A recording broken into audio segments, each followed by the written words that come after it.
Hello students, now we shall discuss about magnetic quantum number. Okay, so magnetic quantum number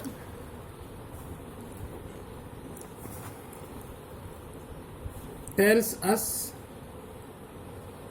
about first number of orbitals in a sub shell. एक sub shell में orbitals कितने होंगे, that is explain by magnetic quantum number and m is equal to 12 plus 1. It is the equation to determine the number of orbitals in a sub shell.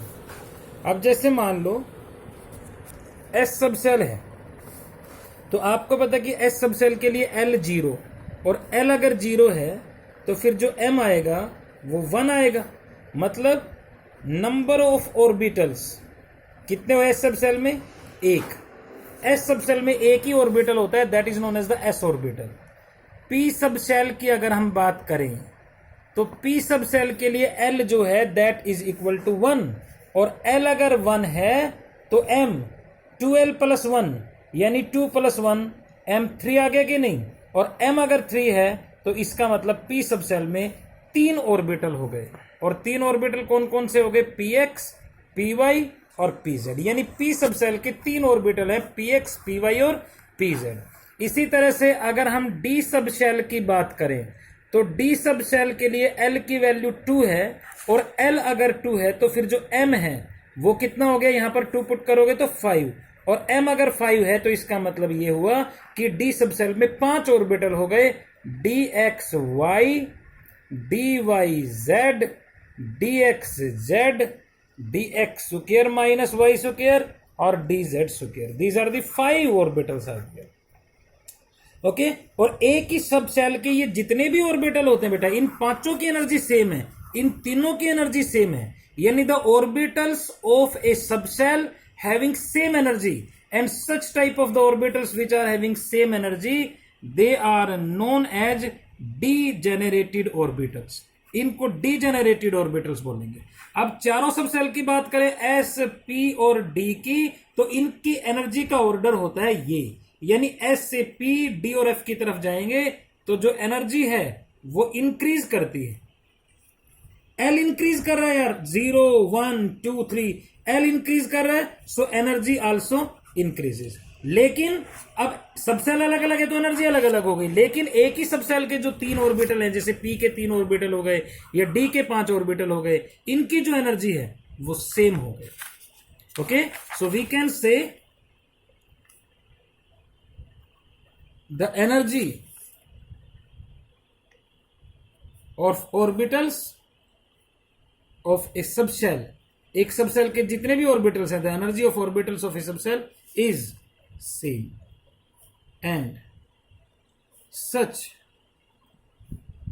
type of orbitals of same energy are known as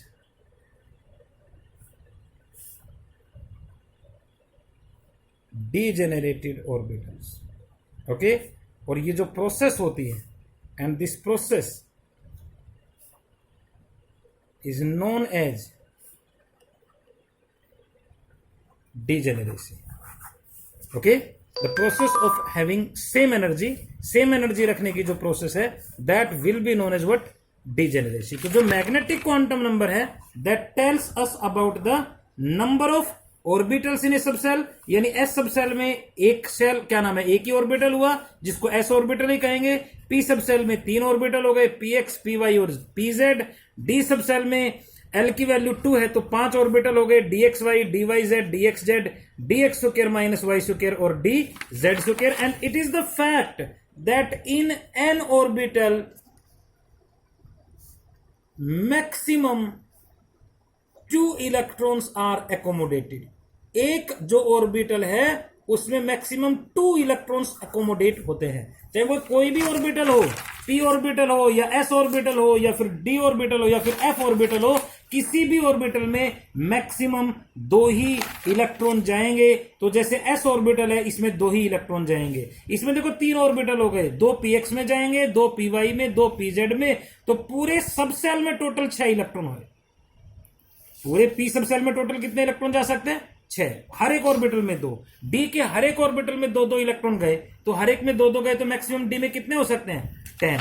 तो यानी s orbital की बात करें, अगर कोई कहे कि s orbital में कितने इलेक्ट्रॉन जाएंगे, आप कहोगे 2।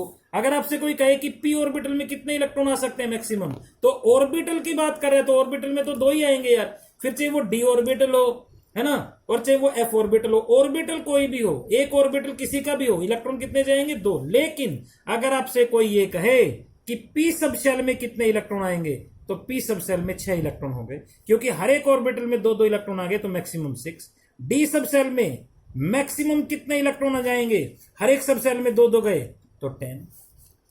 ठीक है। इसी तरह से f सब शेल की अगर बात करें आप, तो f सब सेल के लिए l की वैल्यू 3 हो गई, और l अगर 3 हो गया तो m हो गया 2 इंटू 3 प्लस 1, यानी 7 ऑर्बिटल्स हो गए f सब सेल में। तो हर एक ऑर्बिटल में अगर 2-2 इलेक्ट्रॉन गए, तो f सब सेल में टोटल कितने इलेक्ट्रॉन हो गए? 14। तो इसके 7 ऑर्बिटल, d के 5 ऑर्बिटल, p के 3 orbital, all are having the same energy, and such type of the orbitals are known as what? Degenerated orbitals. इनको डी जेनरेटेड ऑर्बिटल्स कहेंगे बेटा। ठीक है। तो जो मैग्नेटिक क्वांटम नंबर है वो ऑर्बिटल्स के नंबर के बारे में बता रहा है। नेक्स्ट फैक्टर अगर हम करें, so we can say second, it tells us about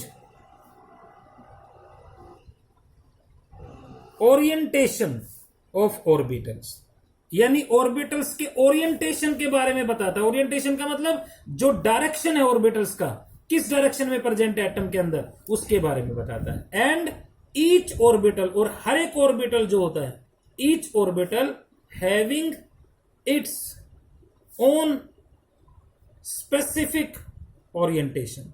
her एक ऑर्बिटल का अपना फिक्स ओरिएंटेशन होता है, having its own specific orientation. ठीक है। जैसे, और ओरिएंटेशन कैसे देंगे? m is equal to -l से +l तक। जैसे s सब सेल के लिए l की वैल्यू 0 है कि नहीं, तो फिर ओरिएंटेशन की बात करें तो -0 से +0, तो 0 का क्या माइनस प्लस 0 ही रहा, यानी s सब सेल का कोई डायरेक्शन नहीं होता।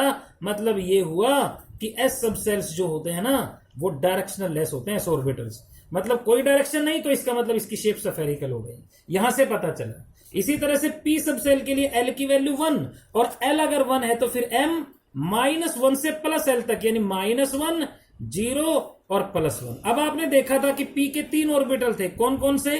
px, py और pz। तो 3 ऑर्बिटल, 3 ओरिएंटेशन। मैंने पहले ही बताया आपको कि हर एक ऑर्बिटल का अपना एक फिक्स ओरिएंटेशन होता है।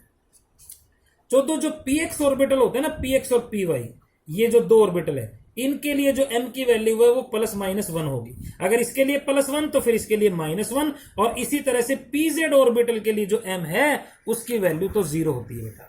pz के लिए m फिक्स है 0। अब जैसे मान लो आपके पास ये कोई कहे कि 2p ऑर्बिटल है, तो 2p ऑर्बिटल के लिए n की वैल्यू बताओ, 2 लेंगे। l की वैल्यू p ऑर्बिटल है तो फिर 1, और m कितना होगा भाई? ओरिएंटेशन की फॉर्म में लिखेंगे, m -1, 0 और +1, ये हुआ। ठीक है। इसी तरह से फॉर एग्जांपल, अगर आपके पास d सब सेल है, तो d सब सेल के लिए L2, तो फिर ओरिएंटेशन हुआ -2। ठीक है, -1, 0, +1 और +2, 5 ऑर्बिटल, तो 5 ओरिएंटेशन हो गई। इसी तरह से f सब सेल के लिए l की वैल्यू 3 है, तो l 3 है तो m की वैल्यू -3, -2, -1, 0, +1, +2 और +3। 7 ऑर्बिटल है तो 7 ओरिएंटेशन। हर एक ऑर्बिटल का अपना फिक्स ओरिएंटेशन होता है। 5 ऑर्बिटल है तो 5 ओरिएंटेशन हो गए, 3 ऑर्बिटल थे तो 3 ओरिएंटेशन हो गए। आपके पास कोई ये कहे कि 4d ऑर्बिटल के लिए n की वैल्यू 4, ये है न, तो d है तो l की वैल्यू 2, और l अगर 2 है तो फिर m बताओ, -2, -1, 0, +1 और +2, ये कहो। यानी l अगर 2 है तो l की इन 5 में से कोई भी वैल्यू पॉसिबल है। आपसे कोई कहे कि एक ऑर्बिटल है जिसके लिए n तो 3 है, ठीक है, और एल जो है वो उसका 0 है नहीं, और एम जो है वो -1 है। कहे कि ये जो सेट है क्वांटम नंबर्स का, ये एक इलेक्ट्रॉन के लिए क्वांटम नंबर का सेट हो गया। क्या ये क्वांटम नंबर का सेट सही है? एन अगर एल है तो एल 0 हो सकता है क्या? बिल्कुल हो सकता है। एल 0 भी हो सकता था, 1 भी हो सकता था और 2 भी हो सकता था, बस बराबर नहीं होंगे और ज्यादा नहीं होंगे, ठीक है।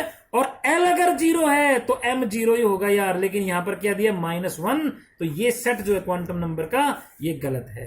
एन 3 है, एल 2 है और एम आपको दे दिया -1, क्या ये सही है? ये बिल्कुल सही है। एन 3 है तो एल 2 हो सकता है, और एल अगर 2 है तो एम -2, -1, 0, +1 और +2, इनमें से कोई भी हो सकता है, तो -1 है सही। 0 होता तो भी सही था, -2 होता तो भी सही था, +2 होता तो भी सही था, -3 होता तो गलत था।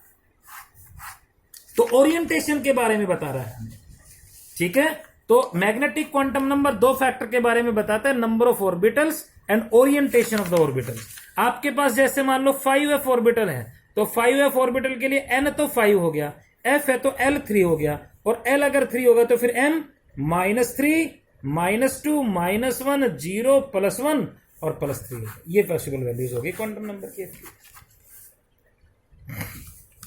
ठीक है भाई, ऐसे बिल्कुल देख सकते हैं। इसी तरह से जो लास्ट क्वांटम नंबर है that will be known as the spin quantum number, और स्पिन क्वांटम नंबर को हम s से रिप्रेजेंट करेंगे। What do you mean by spin quantum number? Spin quantum number जो है ये आपके पास न्यूक्लियस, और न्यूक्लियस के चारों तरफ इलेक्ट्रॉन रिवॉल्व करता है। तो एक्चुअली न्यूक्लियस के चारों तरफ इलेक्ट्रॉन सिर्फ रिवॉल्व ही नहीं करता, बल्कि अपनी एक्सिस के अबाउट रोटेट भी करता है, और अपनी एक्सिस के अबाउट जो रोटेशन है उसको कहेंगे स्पिन। तो जो स्पिन है इलेक्ट्रॉन का वो क्लॉकवाइज भी हो सकता है और एंटी क्लॉकवाइज भी हो सकता है, ठीक है। जैसे ये इलेक्ट्रॉन है, ये इसकी एक्सिस है, ये है तो क्लॉकवाइज स्पिन, ये इलेक्ट्रॉन है, ये एक्सिस ये है, तो फिर एंटी क्लॉकवाइज स्पिन। तो एंटी क्लॉकवाइज के लिए जो स्पिन क्वांटम नंबर है उसकी वैल्यू -12 होती है, और क्लॉकवाइज के लिए +12, यानी s की वैल्यू को देखकर आप स्पिन बता सकते हो। +12 है तो क्लॉकवाइज, -12 है तो एंटी क्लॉकवाइज। तो स्पिन क्वांटम नंबर का क्या यूज हुआ? I can say that spin quantum number tells us about spin of electron. Electron की स्पिन के बारे में बताता है। If s is equal to +12 that may be clockwise spin, okay. If s is equal to -12 anti clockwise spin, तो वो anti clockwise spin हो गया, ओके। और क्लॉकवाइज स्पिन का इलेक्ट्रॉन यू रिप्रेजेंट करेंगे, एंटी क्लॉकवाइज का यू, डाउनवर्ड डायरेक्शन। तो जो s की वैल्यू है किसी भी क्वांटम नंबर के लिए वो +-12 कुछ भी हो सकती है, but s can never be 0, लेकिन कभी 0 नहीं होगा, क्योंकि स्पिन तो होगी। तो जैसे n की वैल्यू 2 है, l की वैल्यू 1 है, m की वैल्यू, अब देखो l अगर 1 है तो m की वैल्यू -1 भी हो सकती है, +1 भी और 0 भी हो सकती है। s 0 कर दिया तो ये गलत हो गया। s की वैल्यू या तो +12 करेंगे या -12 भी हो सकती है, लेकिन 0 नहीं हो सकती। स्पिन तो कोई भी हो सकता है एक इलेक्ट्रॉन का, क्लॉकवाइज भी और एंटी क्लॉकवाइज भी। तो s कैन नेवर बी 0, ठीक है। +12 भी हो सकता है, -12 भी हो सकता है, ठीक है भाई। So this is all about the quantum numbers are there, ठीक है। इसकी पूरी टेबल मैं आपके पास सेंड करूंगा, वो आगे करें। It's all about quantum numbers.